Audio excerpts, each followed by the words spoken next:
बलिया में केंद्र सरकार की एक महत्वाकांक्षी योजना के तहत जिले में 2 स्थानों पर जेटी का निर्माण किया गया था। इन जेटी के माध्यम से मालवाहक जहाजों और क्रूजों को रोकने और सैलानियों को उतारने चढ़ाने की योजना थी, लेकिन 1 वर्ष बीत जाने के बाद भी इन जेटी का कोई उपयोग नहीं हो रहा है। क्रूज तो एक बार भी इन जेटी पर नहीं रुके। मालवाहक जहाजों का तो कहीं अता पता ही नहीं है। 2 जेटी स्थापित किए गए ताकि जिले को पर्यटन का केंद्र बनाया जा सके, लेकिन 1 साल बाद करोड़ों से बनी ये जेटियां ऐसे ही शोपीस बनी पड़ी हैं। गंगा नदी में वाराणसी से हल्दिया तक विकसित हो रहे राष्ट्रीय जलमार्ग नंबर 1 के बीच बलिया एक महत्वपूर्ण स्थान है।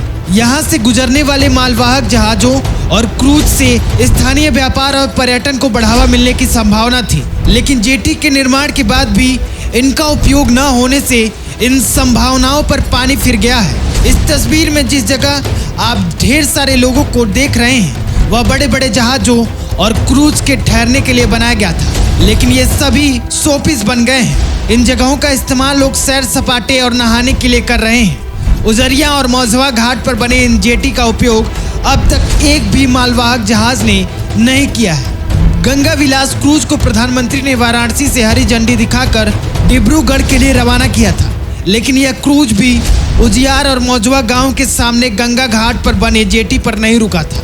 बलिया में स्थापित दोनों जेटियों में से एक जेटी का उपयोग निजी स्टीमर के संचालन में किया जा रहा है। यह जेटी उजियार घाट पर स्थित है। यहाँ से बक्सर और उजियार के बीच स्टीमर का संचालन होता है, लेकिन अन्य जेटी का उपयोग अब तक किसी भी तरीके से नहीं हो रहा है। सरकार को इस मामले में गंभीरता से ध्यान देना चाहिए और जल परिवहन को बढ़ावा देने के लिए ठोस कदम उठाने चाहिए।